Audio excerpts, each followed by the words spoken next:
বিসমিল্লাহির রহমানির রহিম। আমরা সবাই আখিরাতের মুসাফির। এই পৃথিবীতে কেউই চিরস্থায়ী না, সবাইকে একদিন মৃত্যুবরণ করতে হবে। কুল্লু নাফসিন যায়িকাতুল মাউত, যে প্রতিটা প্রাণীকেই মৃত্যুর স্বাদ গ্রহণ করতে হবে। এই যে মৌত, মৃত্যু, এটা কোনো বয়স দেখে না, বড় দেখে না, ছোট দেখে না। মৃত্যু সবার কাছেই আসে। তো আমার আপনার দুনিয়ার জিন্দেগি যদি সুন্দর হয়, তাহলে আমাদের কবরের জিন্দেগি সুন্দর হবে, আখিরাতের জিন্দেগি সুন্দর হবে। আর দুনিয়াতে যতদিন বেঁচে থাকবো, ততদিন দুইটা শত্রুর ব্যাপারে আমাদের চৌকান্না থাকতে হবে, তাদের বিরুদ্ধে লড়াই করে যেতে হবে। এর কারণ হলো, আমাদের পেছনে সব সময় দুইটি শত্রু লেগে থাকে। একটা তো হলো আমাদের অভ্যন্তরীণ শত্রু, যেটা হলো নফস, আর দ্বিতীয়টি হলো বাহিরের শত্রু, যেটা হলো শয়তান। কোরআনে কারীমে আল্লাহ রাব্বুল আলামিন ইরশাদ করেন, ইন্নান নাফসা লাআম্মারাতুম বিসসু, নিঃসন্দেহে নফস মন্দ কাজের প্রতি বেশি উদ্বুদ্ধ করে, মন্দ কাজের প্রতি বেশি আকৃষ্ট করে মানুষকে। আর এই নফস হলো 3 প্রকার। নফসের প্রকারভেদ নিয়ে বিস্তারিত আলোচনা আমরা ইতিপূর্বে করেছি। তো নফসের সাথে যুদ্ধ করা, নফসের বিরোধিতা করা, এটা কিভাবে সম্ভব? মুজাহাদার মাধ্যমে, মুহাসাবার মাধ্যমে।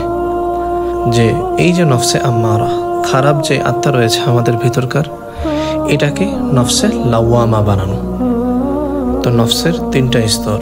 তো নফসে আম্মারাকে নফসে লাওয়ামায় রূপান্তর করা। এরপর এই নফসের সাথে মুজাহাদার মাধ্যমে নফসে লাওয়ামাকে নফসে মুতমাইন্নায় রূপান্তর করা, এটা আমাদের আখিরাতের, আমাদের নাজাতের জন্য জরুরি। তো নফসের ধোকায় যদি গুনাহ হয়ে যায়, সাথে সাথে ইস্তেগফার করতে থাকবো, খাঁটি নিয়তে খালেস অন্তরে তওবা করব এবং নফসের বিরোধিতা অব্যাহত রাখবো, মুজাহাদা করতে থাকবো। তো মুজাহাদার জন্য নফসের সাথে যেই যুদ্ধ, নফসের বিরুদ্ধাচরণের জন্য যে বিষয়টি সবচেয়ে বড় সহায়ক হবে, সেটা হলো জিকির। যত বেশি আমরা জিকির করব, যত বেশি আল্লাহর স্মরণ আমরা করব, যত বেশি পজিটিভ থিঙ্কিং নিয়ে আমরা থাকব, তত বেশি আমাদের জন্য ফায়দা হবে। যিকরুল্লাহ, আল্লাহ তাআলার জিকির, এটা তো এমনিতেও অনেক বড় একটা ইবাদত, কিন্তু এই জিকির, আল্লাহ তাআলার স্মরণ, সবসময় জিকির ফিকিরে থাকা, এটা নফসের বিরুদ্ধাচরণের জন্য অনেক বড় একটি অস্ত্র। যে নফসের সাথে মুজাহাদার জন্য, নফসের বিরুদ্ধে লড়াইয়ের জন্য আমাদের মৌলিক কিছু কাজ করতে হবে। আর সেগুলো হলো মুজাহাদা, অর্থাৎ নফসের চাহিদা থেকে বেঁচে থাকার চেষ্টা করা। বুঝতে পেরেছেন? আমার নফস যে সমস্ত গুনাহের প্রতি আমাদেরকে আকৃষ্ট করার চেষ্টা করে, আমাদেরকে প্ররোচনা দেয়, আমরা সেগুলো থেকে দূরে থাকবো, সেগুলোর বিরুদ্ধাচরণ করব।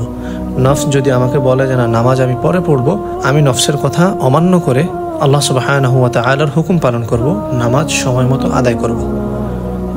2 নম্বরে হলো যে গুনাহ হয়ে গেলে সাথে সাথে তওবা করা, ইস্তেগফার করা।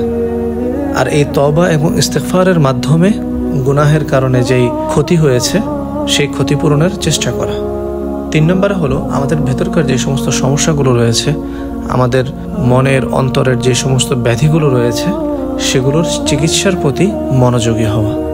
4 নম্বরে হলো বেশি পরিমাণে জিকির করা, সবসময় আল্লাহ তাআলার স্মরণে থাকা।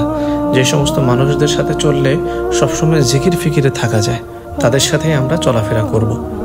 আর এই জিকির করা, মুরাকাবা করা, এটা নিয়মিত চালিয়ে যাওয়া খুবই জরুরি। মুরাকাবার একটি উদাহরণ আমি দেই, সেটা হলো যে পথে ঘাটে চলতে গিয়ে বদনজরের অনেক অবস্থা সৃষ্টি হয় আমাদের, তাই না? যে নজর হেফাজত করা অনেক কঠিন হয়ে যায়।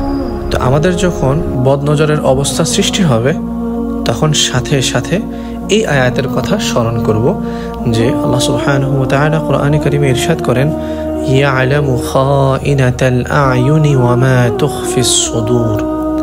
অর্থাৎ আল্লাহ সুবহানাহু ওয়া তাআলা চোখ সমূহের খেয়ানত এবং অন্তরে লুকিয়ে থাকা বিষয়গুলো সম্পর্কেও জানেন।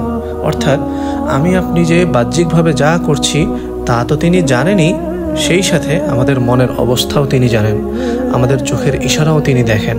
অর্থাৎ সমস্ত কিছু আল্লাহ সুবহানাহু ওয়া তাআলা জানেন। তো এই চিন্তার সাহায্যে আমরা যত বেশি আল্লাহ তাআলার স্মরণ রাখবো, আল্লাহ তাআলার কথা চিন্তা করব, কবরের চিন্তা করব, আখিরাতের চিন্তা করব, যে আমি এই গুনাহ করলে আমার কি শাস্তি হবে, কোরআনের এই সমস্ত আয়াতগুলোর ব্যাপারে আমরা যত বেশি চিন্তা করব, আমাদের জেহেনে রাখবো, তত বেশি আমাদের জন্য ফায়দা হবে। আর বর্তমানে আমাদের নফসের যতগুলো প্রধান খাদ্য রয়েছে সেগুলোর মধ্যে অন্যতম হলো বদনজর এবং অতিমাত্রায় খাওয়া দাওয়া করা। তো এই দুইটার প্রতি যদি আমরা একটু লক্ষ্য রাখি, নজর যদি হেফাজত করতে পারি, ইনশাআল্লাহ আমরা আল্লাহ সুবহানাহু ওয়া তাআলার নৈকট্যতা অর্জন করতে পারবই, সেই সাথে ইবাদতের মধ্যেও অনেক স্বাদ পাবো। আল্লাহ সুবহানাহু ওয়া তাআলা আমাদের সবাইকে কবুল করুন, আমিন।